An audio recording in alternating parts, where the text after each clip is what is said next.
menunggu sekiranya ada berita mengenai pembubaran jawatankuasa teknikal yang masih lagi menjadi satu-satunya benang halus yang boleh menjadi harapan sekiranya kedua-dua pihak akan kembali kepada kepada meja rundingan.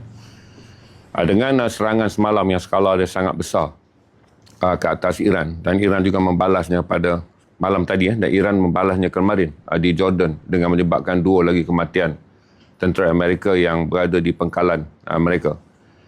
Dan ini menjadikan jumlah 16 kematian tentera Amerika sejak perang ini bermula pada 28 hari bulan Februari 2026, dan 107 hari, mana 14 tentera Amerika mati hinggalah pada 16 hari bulan Jun 2026 apabila perjanjian MOU ceasefire ini ditandatangani. Jadi dalam tempoh perang yang baru berlangsung kembali, dalam tempoh 8 hari, 2 lagi tentera Amerika mati, menjadikan 16.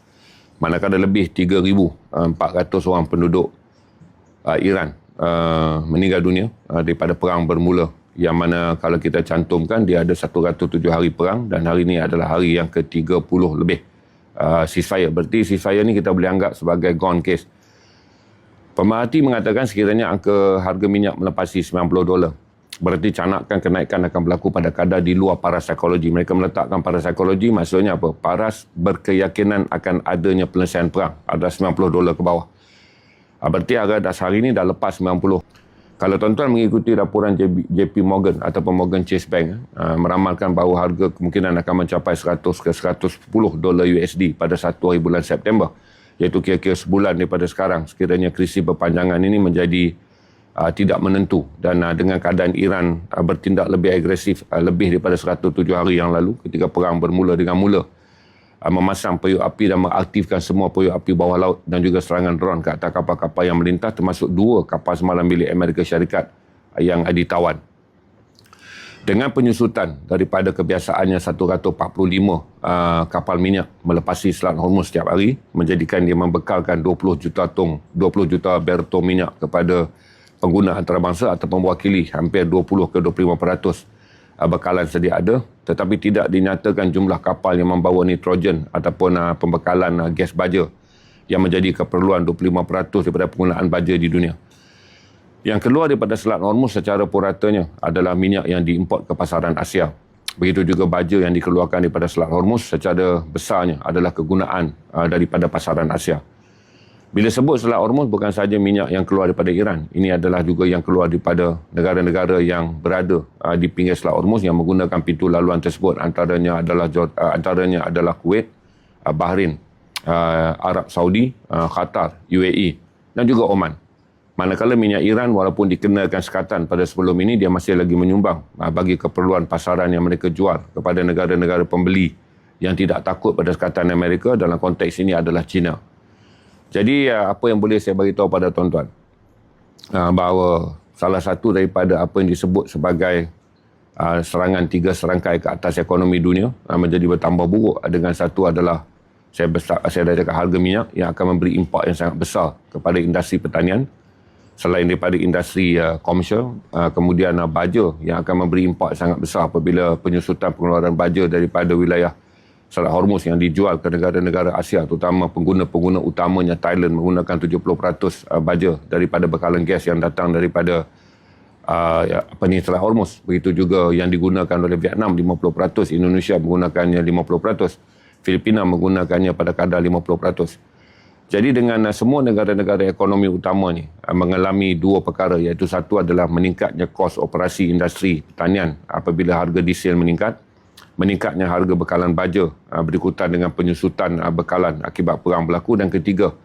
dengan datangnya El Nino, yang mana kesannya dah boleh dirasakan di negara kita menjadi panas dengan begitu panas, dan kemudian setengah kawasan mendapat hujan lebat yang membawa banjir. Ini adalah tanda-tanda awal sebelum memuncaknya El Nino panas yang terik yang telah pun disusun semula penjadualan oleh Jabatan Meteorologi. Waktu kita akan menerima titik puncak pada bulan November hingga bulan Januari tahun depan.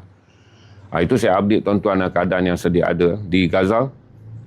Serangan Israel berlaku dengan semakin tinggi, walaupun saya pun anggap ceasefire di Gaza adalah satu titik rapuh yang mana apabila dunia memberi perhatian untuk penyelesaian isu di Iran, potensi untuk melihat kemajuan di Gaza adalah sangat tipis, terutama fasa 2 yang ketika ceasefire di Iran berlaku, maka banyak pihak mula membincangkan bagaimana melaksanakan fasa 2 di Gaza yang terbantut selama 4 bulan. Setelah 6 bulan berjalan dalam keadaan Israel tidak memenuhinya, 4 bulan langsung tidak ada sebarang tekanan kepada Israel untuk memenuhi komitmen. Sama ada memenuhi fasa 1, iaitu membenarkan trak bantuan masuk. Kedua, berundur dan melepasi garis 52 darjah, 52%. Dan fasa yang kedua adalah berundur ke garisan kuning yang memberikan ruang Palestin pada 65%, dan fasa ketiga keluar penuh daripada Gaza. Dengan siri serangan yang Israel lakukan, termasuk serangan yang terbaru di depan Hospital Ashati di Gaza City yang mensyahidkan 3 rakyat Palestin, dan sebelum itu ada berbelas-belas daripada siri pembunuhan yang telah pun dilaksanakan membawa kepada syahidnya orang Palestin. Berarti Gaza kini berada telur di ujung tanduk. Satu adalah dunia takkan boleh memberi fokus untuk menghitung dan menekan Israel bagi melihat jumlah kemasukan trak bantuan, yang mana ketika ceasefire ini berjalan pada 6 bulan pertama, purata trak bantuan adalah 145 buah trak. Ketika perang ini bermula, masih lagi dapat 70 lebih trak, dan purata yang ada sekarang adalah kurang 40 trak daripada 600 trak setiap hari yang diperlukan secara konsisten oleh penduduk Palestin. Dan keadaan yang ada sekarang, trak-trak bantuan ini tidak membawa masuk bekalan perubatan dan bekalan yang diperlukan untuk satu perumahan. Yang ketiga, yang seterusnya adalah pendidikan. Jadi akses makanan terjejas, tiada perubatan yang dibawa masuk, tiada usaha untuk menyambung semula keperluan perumahan dan pendidikan yang ada. Berarti Gaza berada dalam titik yang sangat genting ketika dunia mulai tidak langsung berbincang mengenai Gaza kerana tertumpu kembali kepada hal yang berlaku di Selat Hormuz. Berani download Sugo waktu malam? Ramai wanita di sini yang aktif memulakan perbualan. Dalam Voice Room Sugo, anda boleh sembang hingga larut. Itu yang saya jelaskan kepada tuan-tuan. Dan oleh kerana begitu ramai wartawan di Gaza yang mati, sama ada mereka adalah wartawan yang bekerja dengan agensi berita utama ataupun independent journalist yang muncul dengan begitu ramai, sama ada mereka dipanggil sebagai insta journalist ataupun mereka dipanggil sebagai penghasil kandungan di YouTube ataupun mereka yang menghantar video ke dalam TikTok. Oleh kerana pada satu masa Persekutuan Wartawan Sedunia mengesan ada 6,000 orang penghasil kandungan yang berada di Gaza yang menghantarkan kandungan mereka di dalam pelbagai platform, membolehkan dunia mengakses begitu banyak kandungan daripada Gaza.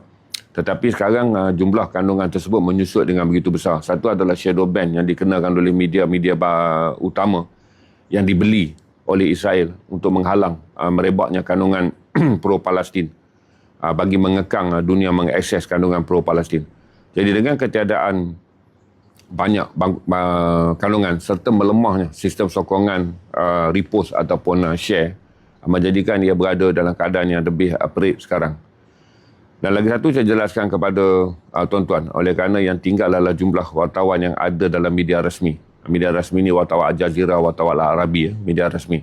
Berarti media rasmi pula mempunyai kelemahan pengaruh di kalangan penduduk dunia yang mula tidak menonton media rasmi. Kebanyakan media yang kita peroleh adalah melalui perkongsian di media sosial.